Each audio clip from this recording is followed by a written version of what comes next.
This is the Seller Process Podcast, where we talk about the best systems, processes, and SOPs for your Amazon business so that you can regain control of your time, build up your team, and scale your e-com empire. Hello, entrepreneurs. If you have recently seen your profit margins getting thinner and thinner due to the increasing costs of PPC, logistics, and production, or you're simply eager to squeeze a few extra dollars out of each order, then this episode is for you. Our guest today will share with us 10 tips and hacks that will guarantee you to increase your profit margins and get extra money in your pocket by applying few simple tweaks to the products or the way you manage your business. We're joined today by a fellow podcaster and a spreadsheet nerd, Andrew Erickson. He's an engineer turned entrepreneur who has several private label brands on Amazon and Etsy, and he has recently sold one of his brands for a 7-figure exit. He's one of the head coaches in the Titan Network Mastermind, and he's the host of the Zone Gone podcast, where he discusses the tips and tricks to become an Amazon millionaire. Hey, Erickson, excited to have you here. Thank you for joining. Yes, thank you for being here. I'm very excited to be here and talk about some profit optimizing tips. Very, very actionable stuff today. Awesome. We love that. We love actionable tips, and I really love your hacks. I've already heard your presentation in some other masterminds. So I really would love to jump right in because I know this episode is going to be like really value packed. So why don't you start telling us your 10 tips? Let's start from the first one. I'm sure you have a lot to say. So let's dive right in. Awesome. Yes. Thank you so much for letting me be here. I'm super excited. And the big thing here is that people love talking about their revenue, and revenue is really good. And especially if you're at the very beginning of your business, revenue is good. The first 3 years of me starting out my main private label brand that I then exited recently, I focus on revenue, and people kind of said, oh, no. Who cares how much you make? Like you need those numbers, who cares how much revenue you make? You need to focus on profit. At the beginning, I was focusing on revenue because I figured from revenue, if I have the revenue, I can then optimize to get profit, right? And so at the beginning of your business, it's okay to not hyper focus on profit. It's okay to focus on revenue because revenue gives us the opportunity for profit later. But when you get to a point that you need to actually make a profit, that's the whole point of the business, right? And so there's this phrase that I love that is revenue is vanity, profit is sanity, right? Because great, you can make $10 million revenue, but if you have a 0% profit margin, what's the point? You're just doing a lot of work for no return, right? True. Yeah. And that actually, it reminds me of the hierarchy of business needs. I don't know if you heard that, like the hierarchy of Maslow, right? The hierarchy of needs from Maslow, right? There is the same kind of hierarchy for businesses. And that's actually something that you can find in a book called Fix This Next from Mike Michalowicz. And so the basic level of needs of every company, it's sales, like you said. And the second step, it's profit. So first you build sales, you build cash, and then you build profit because profit is going to give you stability, right? Ooh, so I love that. Fix This Next. That's by Mike Michalowicz. Exactly. Yes. Nice. And he also did Profit First, which I love. And I think he also authored Clockwork, the book that's right behind you, right? Exactly. Yes. Nice. For the audio listeners, you can't see, but the Clockwork is very prominent in the screen here. But yes, I love those books. Great author. Good. I'm glad that Mike, his name's so hard to say, Mike Michalowicz, right? I'm glad that he agrees with me. Definitely. So I have 10 tips. Some of these tips are really easy, some of them are super simple, easy to implement, low return, right? Just it only takes a minute, but it doesn't give you high return, but it's really easy. Some of these tips are really easy to implement. Some of these are medium hard to implement, but they give you medium high returns, right? So those are you got to work at it, but if you work at it, it'll give you a nice return. But my favorite tips are the ones where it's low effort, high return. Right. So we get a nice big leverage. We 80-20 that shit, and we can do a low input and high return. So I have 10 tips. Should I try to hit all 10, or should I hit just the top kind of the top three. Let's start with the top 3 or even 5. I think where we should have enough time, and then when we can mention the others. Let's see. Awesome. Cool. Okay. I'm going to give you guys, I'll give you guys kind of like a table of contents, and then we'll go into each one, right? So these 10 tips are to know the first one is to know your numbers, know your costs, understand the structure of your cost basis of how much everything costs in your business. That's tip number 1. Tip 2 is quote matching. Tip 3 is some things we can do in production to reduce our costs in production. Tip number 4 is order volume, how to optimize the correct size to the correct number of units to order.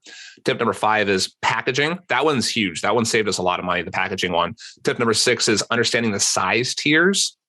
Tip number 7 is basically with the size tiers, also weight. There's a huge savings if you can shave off an ounce. There's a huge savings you can get in weight. Tip number 8 is getting money back from Amazon. Tip 9 is reducing your tariffs. And tip 10 is, I think that's actually tip number 10. I think is actually the easiest. It's the number 1 tip, number 10 on the list, but number 1 in lowest effort, highest return, and that is optimizing your carton size. Awesome. Okay. So let's see, like in your experience, which are the top tips that gave you the most bang for the buck? No? Let's see here. Top tip. Why don't I just hit them? I think I can hit them all. I think we get them all done in 20 minutes. We'll just blast everybody, and I'll go fast. I people accuse me of talking too fast and too quick, but like that's okay. You can reduce the speed on your podcast player if you want. And also we have a good slide deck that has lots of visuals and stuff like that you are welcome to download. And so I'll go through and try to hit all 10. All right. Tip number 10 or tip number 1. On the list of 10. Tip number 1 is knowing your costs. Okay, now this one's kind of like, well, duh. But I talk to so many people, the people I work with. I work with 100 different Amazon sellers. They're all roughly $1 million a year, right around that, kind of $500,000 to $1.5 million. That's kind of my zone of expertise, right? The people I work with, and they're great. They have a good business. They're making good income. They're doing great stuff, right? The problem though is they don't really understand their costs. The cost of every little part of the business. It's kind of boring to know it. It's kind of what I call the grind part of the business. It's the work part, the like sexy launch and the sexy, like get the cool, amazing packaging and get the like cool, do a pizzazzy social media post and like that kind of blast stuff. That's the sexy part. But like knowing the cost basis, that honestly is probably the most important. And so the 4 biggest things you need to know, you really need to have a good understanding of your production costs. Production costs include factory costs, transportation costs, costs for setup, costs for development, costs for all these different things, right? The second one is your freight. And when I say freight, I really mean getting everything from Amazon from China or whatever, from your factory, whether it's domestic or China or wherever, to your place of fulfillment, so Amazon, presumably. And there's so many people who get nickel and dimed on those last little leg, they pay their sea freight, but they don't take into account the cost to ship domestic, like the UPS shipping from their 3PL or from their whatever to Amazon.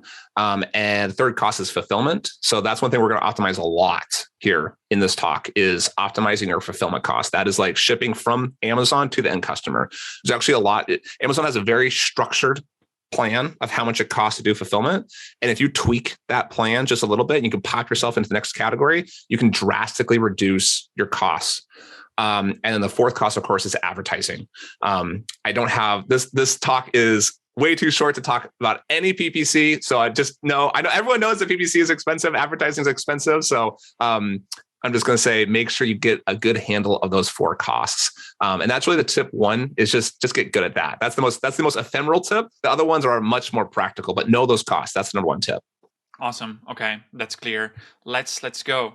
Let's do the actionable ones. Okay. Actionable. All right. This one's an easy one. This one, I would say this is low effort, medium return. Quote matching. Okay. So quote matching, it's also a pretty basic business principle, but you can do it. The basic business principles still work in Amazon businesses. And sometimes I forget, like I'm sitting in my pajamas at home, that like I'm running a real business. I can really do these real things, right? So one of them is, so this is quote matching. We just have we have a policy that we have to have 2 or 3 vendors for everything, right? That is for production, for freight, for local transport, for 3PLs. I guess we're pretty leveraged on Amazon, unfortunately. So maybe I should find another vendor for another sales channel, but that's a different question. And what we do is every single thing we do, production, freight, 3PL, domestic shipping, stuff like that, we get a quote from all of those vendors. And then we share the quotes with the other vendors and we make them compete against each other. And what I try to do is I find my favorite factory, the one that gives me the best quality product. And I say, hey, your product is good quality, but you're expensive. Like, look at this quote.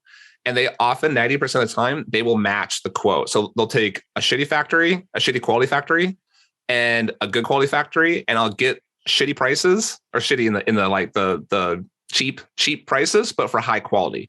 And we do that for everything. We do that for software. We do that for freight. We do that for production. We do that for everything. And it's crazy. You can say it's easy. One email can save hundreds of dollars and you can do it every single week. Super easy. So that's the first tip. Awesome. Yeah, true. I totally agree that I always thought, negotiation skills are one of those skills that are going to make you most money in your life, really. If you hone negotiation skills, you can make so much more money just by knowing how to ask a better price or better deals. Definitely. I love that. Let's go to tip 3. Yeah. And the seller process, right? Like the seller process here, we just have an SOP. We just have our freight person. She just goes and she just gets 3 quotes every single time. That's just what she does. She takes those 3 quotes. We have like the one that we like the most.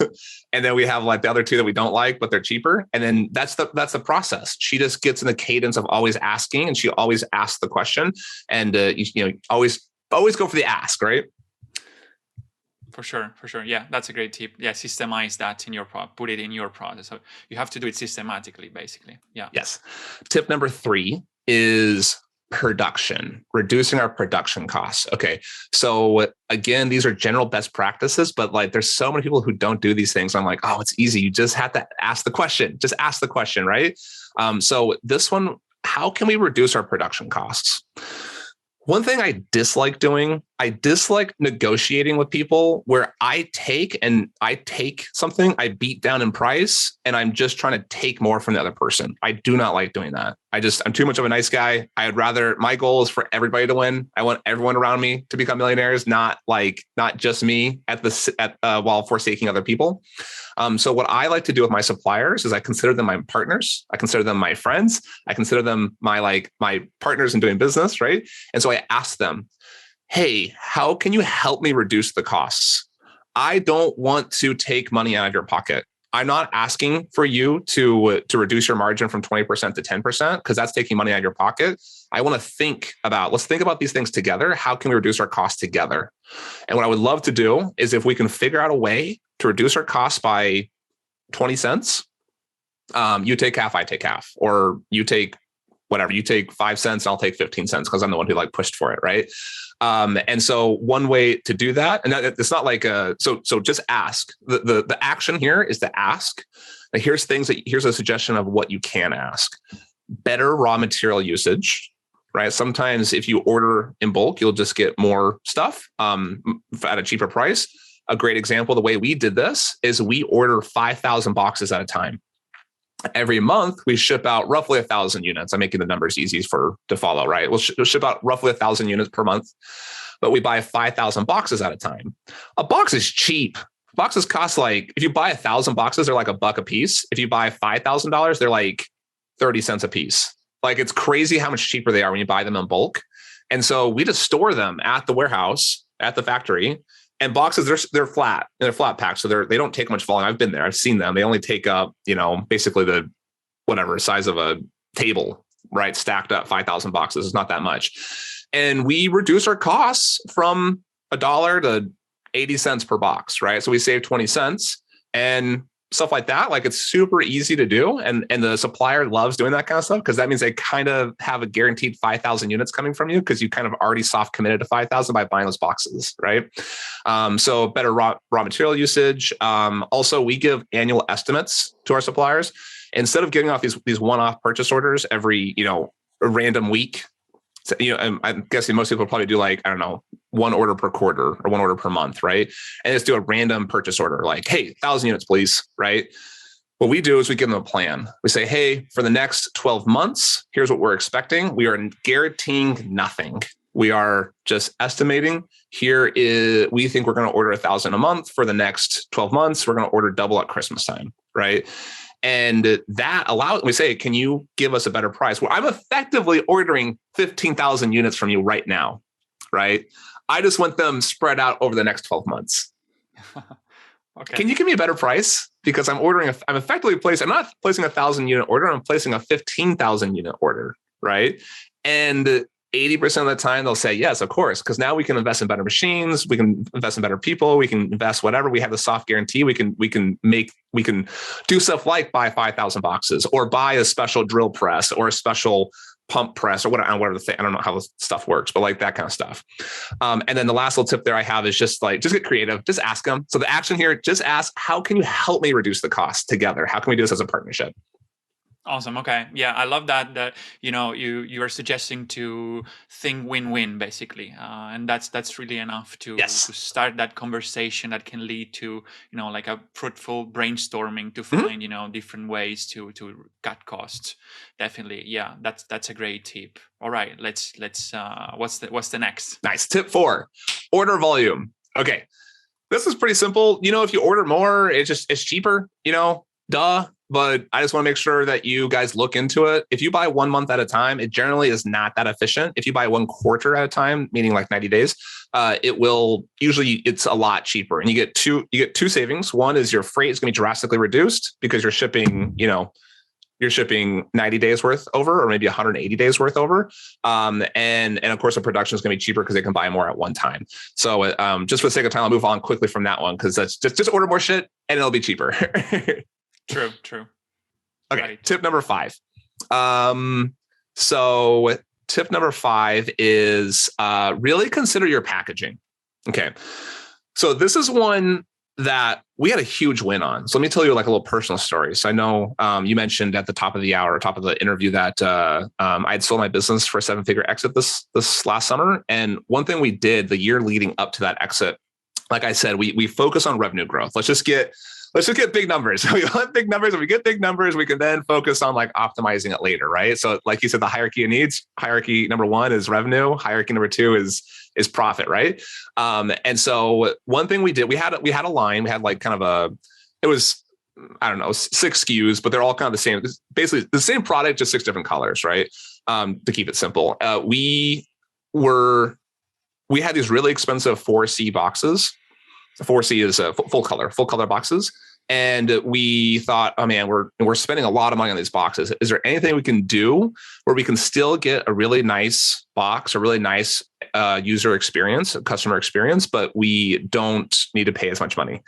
And one thing we did is we found that if we, instead of having a special, crazy, special, beautiful, full color box for every single SKU, we put them all in the same box. And we just use a little sticker basically to kind of indicate the color, right?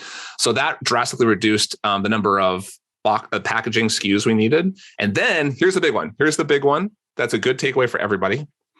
We changed our full color box into 1C packaging. And just Google that. 1C, C as in Charles. That's a single color. And what it is I wish I had some visuals here on my slide deck. So if you want to see the slide deck, how do they get a hold of the slide deck? Yeah, people can download it. As usual, with every episode, we have complementary materials that you can find in the episode show notes at thesellerprocess.com. So go find this episode and click the download button, or you will find the link also in the YouTube description. Yeah, that's perfect. Yes. Awesome. So this 1C packaging, imagine a white box, a plain white box, but then you just use a single color. Like let's say it's all yellow or it's all green. We actually went with green. So we went all green, and you use like the whole thing is just plain green, plain white. but then you use this like creative way of like designing the packaging. You put stripes on it. Your logo is like built in kind of like a negative space, right? So it's like a green background with a white outlay. We even had like a kind of like a nice artistic render done so that it's kind of like looks good in monochromatic, right? And it's like an artistic rendition though, so you don't want to take like a photo. Photos look terrible in one color, but like it looks great. Honestly, I think the packaging was just straight up better.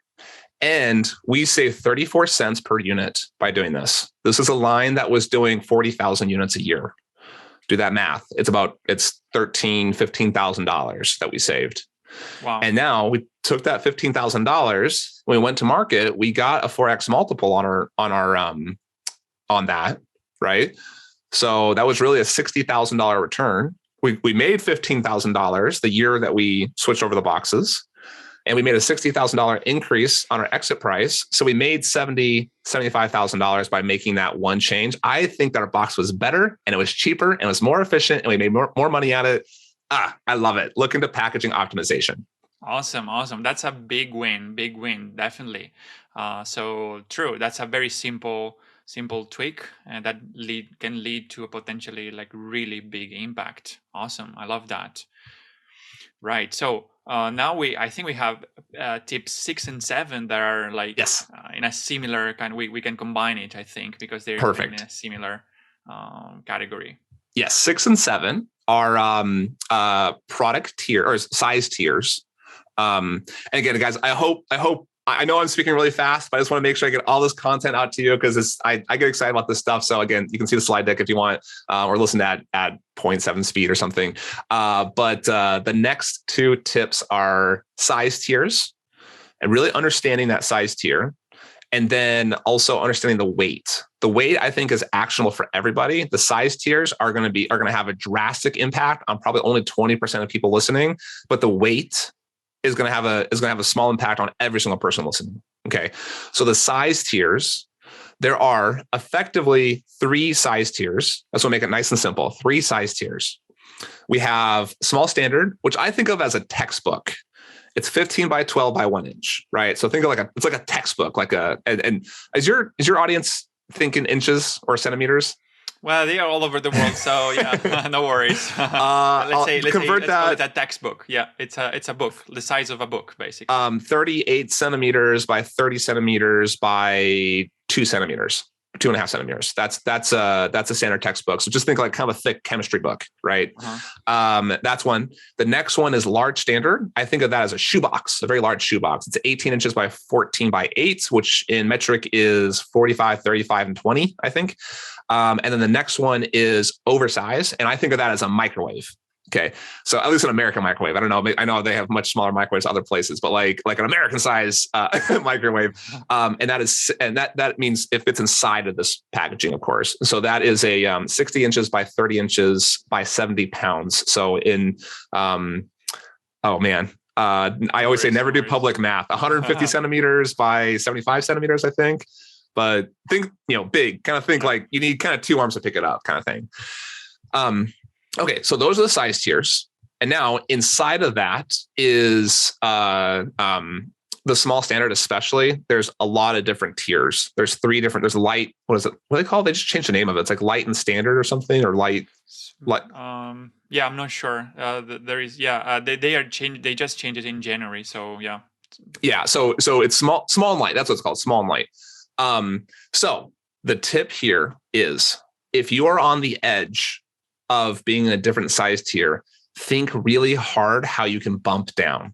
Most people listening to here who this applies to are probably the smallest large standard, the smallest shoebox there is, and they're not quite at the textbook size, right?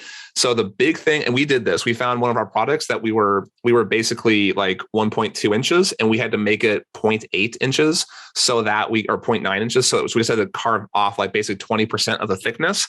And we basically shrink wrapped the product. Instead of putting it in a box, we shrink wrapped it. And by doing that, we saved $1.60 per unit.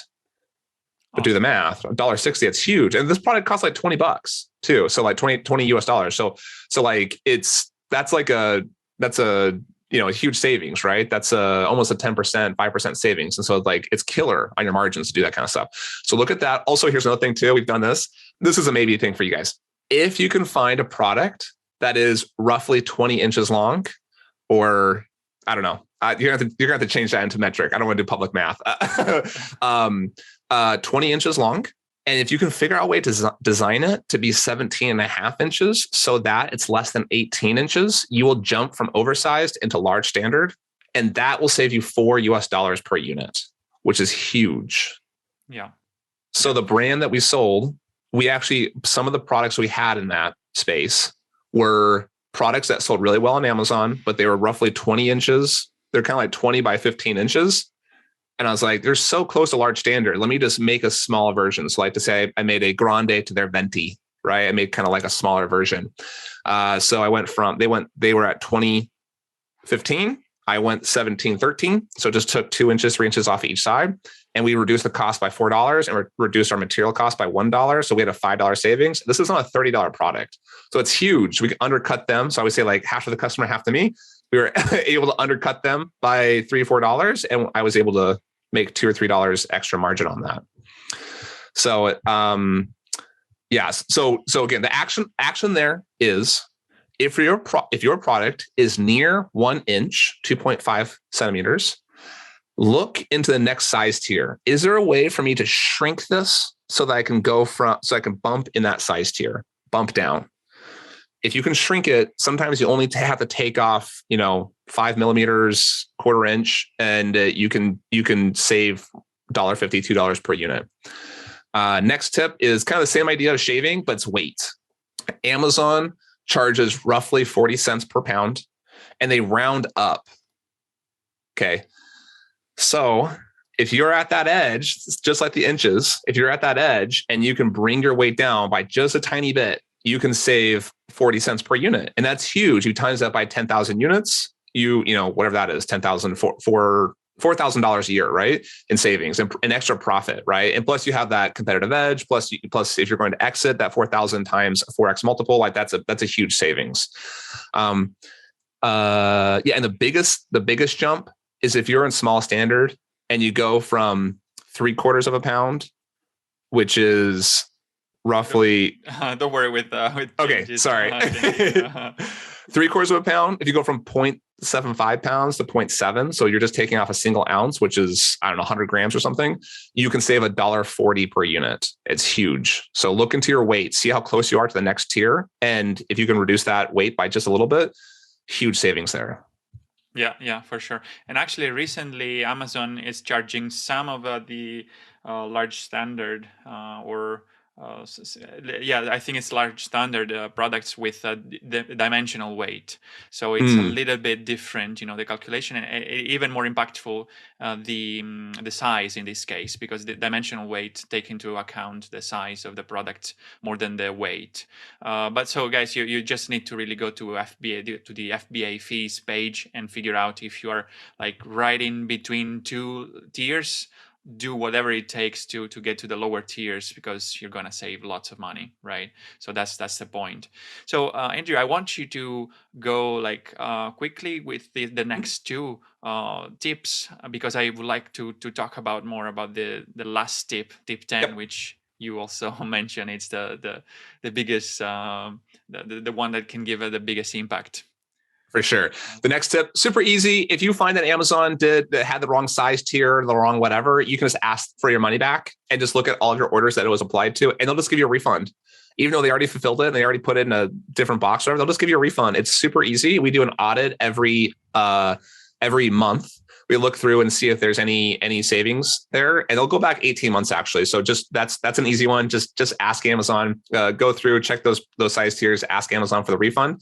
The next one, I feel like people don't complain about this as much anymore, but the Trump tariffs or the China US tariffs, whatever, if you're importing from China to the US, there's still lots of things that are expensive. There's really two things you can do to reduce your tariffs. Three things really. There's three things you can do to reduce your tariffs. One is, we'll call it HTS code optimizing. Sometimes if you look at it, you'll see something like a garlic press made of metal or a steel garlic press, or garlic pressing devices. Those are 3 different codes, but they all have different tax implications. And so just look at the codes and see if you can find a code that's just more optimal for you. And maybe you might find one that doesn't have the Trump tariff on it, and you'll save a lot doing that. Of course, so that's one. The second one is you can do DDP, dog person, DDP. And that is basically you put all your stuff in a big box with another freight forwarder, and they ship the entire thing, and they put it under a different HS code. I don't know why that works, but it does. So you can just do that. You don't pay tariffs on it. All the liability is on the import company. Also, I'm not a lawyer, so I'm not giving any legal advice here. These are just things I've seen in the industry. I'm just sharing them. And of course, the third thing you can do is source outside of China. So we actually opened up production in Vietnam, and Vietnam isn't good. Not like, oh my God, amazing, but it's been good. So that's reducing tariffs. And then the last one, I think, okay, this one's my favorite one. My favorite tip, of course, you got to save the best for last. That is carton packing. Okay. Have you done this one? I did. Yeah, I have something to share, but yeah, go ahead. Okay. Go first, and I'll share something about that too. This one was like a huge revelation to me. I was like, oh my, so this really works the best if you have a 3PL. Okay. So if you're using a 3PL, and I think, I don't know, I'm going to say probably 80% of us use 3PLs now, a third-party logistics warehouse, right? And what was happening to me, I was getting charged per carton. So a carton would come in, and I would get charged roughly $3 to basically receive the carton, label the carton, and ship it out, right? That's my cost basis on the 3PL, roughly. And what I found is I'm like doing the math, and I'm thinking, okay, so I have 1,000 units, and there's 4 units per carton, right? And so whatever that is, 25 or I don't know, whatever it is, 250, something like that, whatever. I keep saying don't do public math, but I keep doing it, but ignore all my math. So I had a carton with 4 units in it, and I thought, wow, the 3PL costs are really high because $3, only 4 units, that's 75 cents a piece. That's a lot. Like for a product that only costs $20, I'm like, or $25. I'm like, that's like too much. How can I fix that? Well, the carton was tiny. The carton was like 12 by 12 inches. It's like something you can pick up in one hand, I thought, well, wait a minute. Why don't I just put more units in a carton? Right. And so I started looking into it, and here's the optimal way to do this. Here's the 3 things you have to design for. You have to put it in, the carton has to be less than 25 inches on each side, which is 62 centimeters. It has to be less than 50 pounds, which is 22 kilograms. And it has to be fewer than 150 units per carton. Those are the 3 things. So 25 inches, 50 pounds, 150 units. And you just maximize up to that point. So we take it down an inch. So we say, give it, 24 inches by 48 pounds by 150 units, right? And so 60 centimeters, 20 kilograms, 150 units, right? And we just said maximize that. And so our 12-inch box, we then made it 24 by 24 by 24. We went from 4 units to 24. Is that right? So it's 2 times 2 times 2, 8, 32. Went to 32 units, right? And our cost, we went 75 cents, and now we have this big old box. It's still $3, right? And we spent $3 for 30 units, roughly 30 units. And then now the cost went down to 10 cents. And so we went from 75 cents to 10 cents per unit. We had a 60, 70 cent savings there, right? And the only thing we had to do is I just had to email my supplier. I said, hey, Mrs. Supplier, can you put it in bigger cartons? We want it to be a carton that's 60 centimeters by 20 kilograms. And she said, yeah, sure, no problem. And then she did. It's actually easier for her because she has to order fewer cartons.